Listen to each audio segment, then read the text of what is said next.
क्या आप जानते हैं कि एक स्टेट बार काउंसिल से दूसरे स्टेट में एनरोलमेंट ट्रांसफर कराने के लिए बार काउंसिल द्वारा ली जा रही फीस अब इलीगल डिक्लेयर कर दी गई है?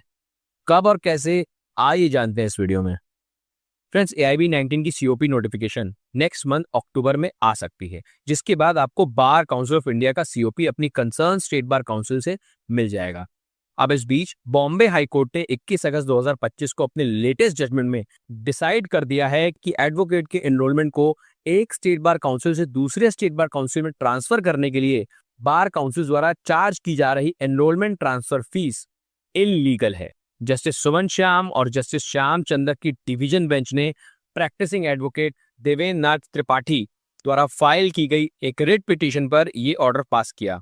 इस पिटीशन में पिटिशनर द्वारा चैलेंज किया गया कि साल 2014 में जब उनका enrolment bar council of Uttar Pradesh से bar council of Maharashtra and Goa में ट्रांसफर किया गया, तब उनसे bar council of Maharashtra and Goa द्वारा एनरोलमेंट फीस चार्ज की गई। तो जानेंगे फ्रेंड्स इस पूरे मामले को इन डिटेल, क्योंकि बार काउंसिल की एक्स्ट्रा फीस की मनमानी पर अब पूरी तरह से रोक लगना बेहद इंपॉर्टेंट है। तो आपको बने रहना है इस वीडियो में एंड तक, क्योंकि एनरोलमेंट फीस और COP से रिलेटेड बहुत सारे क्वेश्चंस के आंसर्स आपको इस वीडियो में मिलने वाले हैं। तो वीडियो को लाइक कर लें और चैनल को सब्सक्राइब जरूर करें ताकि ऐसी लीगल अपडेट्स आप तक टाइमली पहुंचती रहें। फ्रेंड्स, आगे बढ़ने से पहले हम ब्रीफ में समझ लेते हैं सुप्रीम कोर्ट में फाइल्ड एक रिट पिटीशन, जिसकी सुनवाई के दौरान 25 अगस्त 2025 को सुप्रीम कोर्ट ने बार काउंसिल ऑफ इंडिया और bar council of Uttar Pradesh को नोटिस जारी कर दिया है, जिसमें कहा गया है कि bar council of Uttar Pradesh certificate of practice या COP फीस के नाम पर जो 14,500 रुपए चार्ज कर रहा है, वो सुप्रीम कोर्ट के गौरव कुमार जजमेंट का क्लियर वायलेशन है।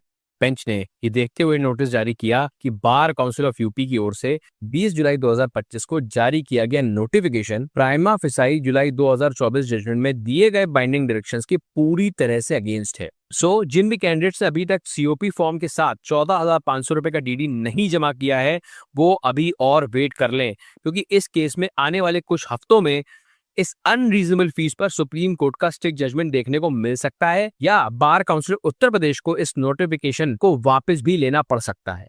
फ्रेंड्स, अब हम शॉर्ट पे समझ लेते हैं कि कौन से रूल्स के अंतर्गत एक एडवोकेट अपनी एनरोलमेंट एक स्टेट से दूसरे स्टेट में ट्रांसफर करवा सकते हैं। तो ट्रांसफर के लिए आपको COP चाहिए होता है, जो COP हमें बार काउंसिल ऑफ इंडिया से मिलता है। आप बस अपने बार काउंसिल ऑफ इंडिया के COP नंबर से एक स्टेट से दूसरे स्टेट में ट्रांसफर ले सकते हैं। आपको न्यू एनरोलमेंट नंबर मिलेगा उस स्टेट का जहां आपने मूव किया है। आपको COP स्टेट बार काउंसिल मिलेगा, जिस भी स्टेट में जाएंगे वहां से उसका ID कार्ड मिलेगा। बस आपका ईयर ऑफ एनरोलमेंट, जिससे एक एडवोकेट का एक्सपीरियंस काउंट होता है, यानी आपकी सीनियोरिटी काउंट होती है, वो कैरी ओवर हो जाएगा।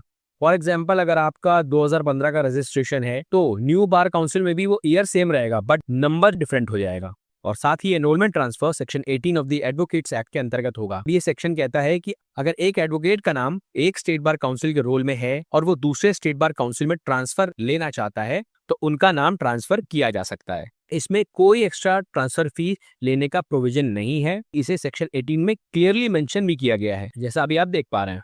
तो अब आ जाते हैं फ्रेंड्स अपने प्रेजेंट केस में, जहां सबसे पहले हम इस केस के बैकग्राउंड को समझते हैं। तो पिटिशनर जो originally bar council of Uttar Pradesh में एनरोल्ड थे, पर कुछ कारणों से उन्हें मुंबई शिफ्ट होना पड़ा, जिसके चलते सितंबर 2013 को उन्होंने अपना enrolment bar council of Maharashtra and Goa में ट्रांसफर कराने के लिए अप्लाई किया। लेकिन bar council of Maharashtra and Goa द्वारा उनसे फीस चार्ज की गई। इसका बाइफर्केशन आप देख सकते हैं। 1900 दिया गया bar council of Uttar Pradesh को, 11,490 रुपए दिया गया bar council of Maharashtra and Goa को, और 2,015 रुपए बार काउंसिल ऑफ इंडिया को दिया गया। अब यहाँ पे पिटिशनर त्रिपाठी ने अपना पक्ष रखते हुए कहा कि ये transfer fees bar council of Maharashtra and Goa के 2010 के रेजोल्यूशन नंबर 112 के बेसिस पर ली गई है, जो उनके मुताबिक एडवोकेट्स एक्ट के प्रोविजंस के अगेंस्ट है। एंड देन जो आर्गुमेंट्स प्रेजेंट किए गए, उसमें पिटिशनर ने Gaurav Kumar versus Union of India judgment का रेफरेंस दिया। फर्दर अपने आर्गुमेंट में उन्होंने कहा कि section 18 advocates act 1961 clearly mention करता है कि एनरोलमेंट ट्रांसफर के लिए कोई भी फीस चार्ज नहीं की जाएगी।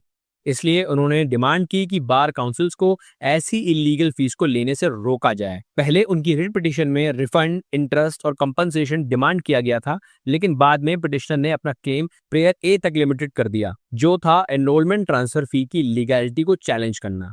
अब respondent number 1 bar council of Maharashtra and Goa के एडवोकेट ने कोर्ट को कहा कि गौरव कुमार जजमेंट को ध्यान में रखते हुए पिटिशनर की प्रेयर जो एनरोलमेंट फीस को फर्दर चार्ज नहीं करने के संबंध में है, और अगर कोर्ट के ऑर्डर का प्रोस्पेक्टिव इफेक्ट होता है तो काउंसिल उस ऑर्डर पे ऑब्जेक्शन नहीं करेगी। जिसके बाद बॉम्बे हाई कोर्ट ने अपने डिसीजन में एडवोकेट्स एक्ट के सेक्शन 18 सबसेक्शन 1 को कोट किया। इसमें क्लियरली मेंशन्ड है कि किसी एडवोकेट का नाम एक स्टेट रोल से दूसरे स्टेट रोल में विदाउट एनी फी ट्रांसफर होगा। फर्दर जुलाई 2024 जजमेंट का रेफरेंस देते हुए बेंच ने सुप्रीम कोर्ट के डायरेक्शंस को दोहराया कि बार काउंसिल सिर्फ सेक्शन 24 सबसेक्शन 1 क्लॉज एफ के अंडर जो फीस स्पेसिफिकली अलाउड है वही चार्ज कर सकते हैं। एनरोलमेंट के लिए या उसके अलावा कोई excessive pre condition, enrolment transfer, optional COP fees के तौर पर कोई फीस नहीं ले सकते।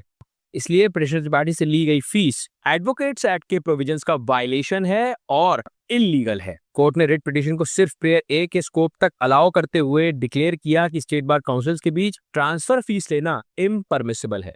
तो फ्रेंड्स, अब बात क्लियर है, बार काउंसिल की मनमानी पर कोर्ट ने फुल स्टॉप लगा दिया है। इस डिसीजन के बाद कोई भी स्टेट बार काउंसिल किसी एडवोकेट से एनरोलमेंट ट्रांसफर के लिए फीस नहीं ले सकता। तो अगर आपको ये वीडियो हेल्पफुल लगा हो तो लाइक करना ना भूलें, सब्सक्राइब करें चैनल को ताकि आपको मिलती रहें ऐसी इंपॉर्टेंट लीगल अपडेट्स, और इस वीडियो को शेयर करें ज्यादा से ज्यादा अपने लॉ फ्रेंड्स और कम्युनिटी में। और अगर आप AIB 20 देने वाले हैं तो डिस्क्रिप्शन में दिए लिंक से AIB बेयर एक्ट सेट्स को आप परचेज कर सकते हैं। ये बेयर एक्ट्स पूरे AIB सिलेबस को कवर करते हैं, साथ ही आगे आपकी प्रैक्टिस में भी काम आते हैं। सो मिलते हैं नेक्स्ट वीडियो में, तब तक के लिए टेक केयर।